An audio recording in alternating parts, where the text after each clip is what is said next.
Deputy CM Pawan Kalyan సమీక్షలో కీలక నిర్ణయాలు తీసుకున్నారు. అన్నమయ్య ప్రాంతంలో భూగర్భ జలాలు రికార్డ్ స్థాయిలో పెరుగుతున్నాయి. కేవలం 5 నెలల్లోనే భూగర్భ జలాలు 8.59 మీటర్ల మేర పెరిగినట్లు సమాచారం. To do workshop on source sustainability of surface and groundwater sources. My heartfelt namaskars to you all. My heartfelt namaskars to Special Chief Secretary Panchayat Raj and Rural Development Sri Sasibhushan Kumar Ji, Dr. P. Krishna Garu, Chairman Andhra Pradesh Pollution Control Board, Sri Muchal Raj Garu, Commissioner AP State Institute of Rural Development in Panchayat Raj, and Sri Nishant Kumar Ji, the trailblazer to develop a sustainable water source, the Collector District Magistrate of Annamaya District, who pivoted the project Jaladhara in a chronically drought-prone area, Annamaya District through convergent and basin-based water conservation, and made the district record in the groundwater rise of 8.59 meters in 5 months, revival of 962 minor irrigation tanks, and recharge of 20,000 defunct bowels, and had a combined economic impact across various sectors of rural and urban economy. On this occasion, ఇది పర్యావరణ పరిరక్షణకు మంచి సంకేతం అని అధికారులు పేర్కొంటున్నారు. ఈ సమీక్షలో పీసీబీ చైర్మన్ గా కృష్ణయ్యని నియమించే కీలక నిర్ణయం కూడా తీసుకున్నారు.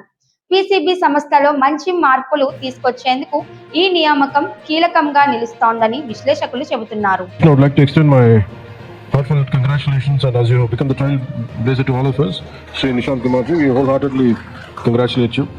And I also extend my warm greetings and sincere appreciation to all other dignitaries, domain experts, scientists and professors from National Environmental Engineering Research Institute, National Institute of Hydrology, IIT Tirupati, Andhra University, National Ground Water Department and State Ground Water Department and State Ground officials from various departments, and all esteemed participants present in this workshop.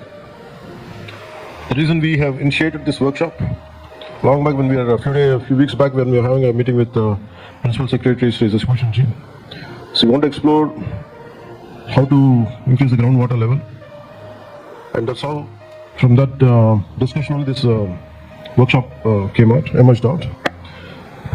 So we are here to reflect on something that sustains every life, every village and every future, which is water. In a state like ours, Andhra Pradesh, we have been blessed with mighty rivers like Godavari, Krishna, Pennar, Vamshadhara and Nagavali. And it has been always a land of where water shapes its civilization, agriculture and economy. These rivers have nourished our fields, sustained rural livelihoods, and driven the growth of our state for generations. Yet today, despite this natural wealth, we are faced with a critical challenge, not just of water availability, but of ensuring its sustainability and the quality for the future. Deputy CM Pawan Kalyan అధికారికంగా ఉన్నప్పటి నుండి పర్యావరణ సమస్యలపై స్పష్టమైన దృష్టితో చర్యలు తీసుకుంటున్నారు. Ensuring safe, reliable and sustainable drinking water for every rural household is not just a developmental goal, it is our collective responsibility towards future generations. As our ancient Indian wisdom reminds us, water is life, Jalame Jeevam. A timeless truth that continues to guide our approach even today. Rural water supply systems are facing multiple and emerging challenges. Groundwater depletion, declining surface water sources, contamination and lack of effective monitoring mechanisms have become serious concerns that need urgent attention. Nearly 70 to 80% of pollution in rivers and canals is caused by untreated urban sewage, industrial effluents and agricultural runoff. Even in water-rich regions, water quality is deteriorating, particularly due to unregulated activities such as aquaculture without proper drainage systems. That's the reason why we have invited Sri Krishna Garu, who is the chairman for Andhra Pradesh Pollution Control Board, to be a part of it, to understand, to take your valuable inputs. Especially in tribal and high altitude areas, natural springs which were once reliable sources of drinking water are gradually drying up during summer months. This calls for focused interventions like spring shed rejuvenation to ensure sustainable water supply. It is also observed that some rural water supply systems were implemented without identifying dependable and sustainable sources, leading to non-functional systems. This highlights the importance of scientific planning and evidence-based source identification. We must strengthen technical capacity, adopt modern tools, and establish standardized protocols. Equally important is community participation, and sustainable water management cannot be achieved without people's involvement.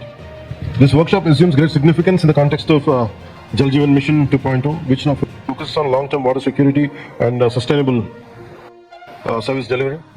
In this regard, I acknowledge the vision of the Honorable Prime Minister Shri Narendra Modi ji and the guidance of the Honorable Union Minister for Jal Shakti Shri C.R. Patil ji.